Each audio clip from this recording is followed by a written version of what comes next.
ಬಂಟ್ವಾಳ ತಾಲೂಕಿನ ಜನತೆಗೆ ಉತ್ಕೃಷ್ಟವಾದ ಉಚಿತ ಆರೋಗ್ಯ ಸೇವೆ ಕಲ್ಪಿಸುವ ನಿಟ್ಟಿನಲ್ಲಿ ಸಂಚಾರಿ ಆರೋಗ್ಯ ಬಸ್ ಆರಂಭಿಸಲಾಗಿದೆ.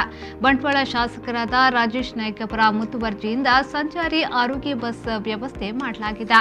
ಜನರ ಆರೋಗ್ಯದ ಸುರಕ್ಷತೆಯ ಜಾಗೃತಿಯ ಸಲುವಾಗಿ ಈ ವ್ಯವಸ್ಥೆಯನ್ನ ಮಾಡಲಾಗಿದೆ.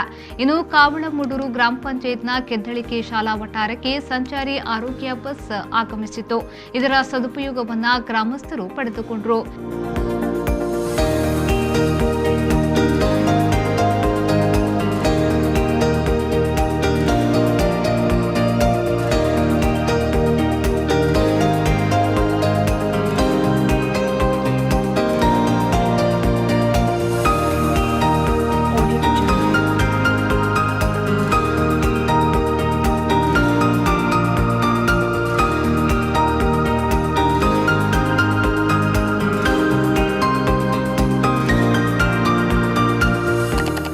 ಈ ಸಂದರ್ಭದಲ್ಲಿ ಗ್ರಾಮ ಪಂಚಾಯತ್ನ ಅಧ್ಯಕ್ಷರಾದ ಜಯಲಕ್ಷ್ಮಿ ದೇವಾಡಿಗ, ಉಪಾಧ್ಯಕ್ಷರಾದ ಅಜಿತ್ ಶೆಟ್ಟಿ ಕಾರಿಂಜ, ಸದಸ್ಯರಾದ ಶೇಷಗಿರಿ ಪೂಜಾರಿ, ಪ್ರಶಾಂತ್ ಶೆಟ್ಟಿ, ರಾಜಗೋಪಾಲ್ ನಾಯಕ್, ಗಣೇಶ್ ದೇವಾಡಿಗ, ವೀಣಾ, ರೇವತಿ, ಪಂಚಾಯತ್ ಅಭಿವೃದ್ಧಿ ಅಧಿಕಾರಿಯಾದ ಸುಧಾಮಣಿ, ಕೆದ್ದಳಿಕೆ ಶಾಲಾ ಅಧ್ಯಕ್ಷರಾದ ದಿನೇಶ್ ಶೆಟ್ಟಿ ಕಾವಳಕಟ್ಟೆ, ಆಶಾ ಕಾರ್ಯಕರ್ತೆಯರು ಹಾಗೂ ಬಿಜೆಪಿ ಕಾರ್ಯಕರ್ತರು ಉಪಸ್ಥಿತರಿದ್ದರು.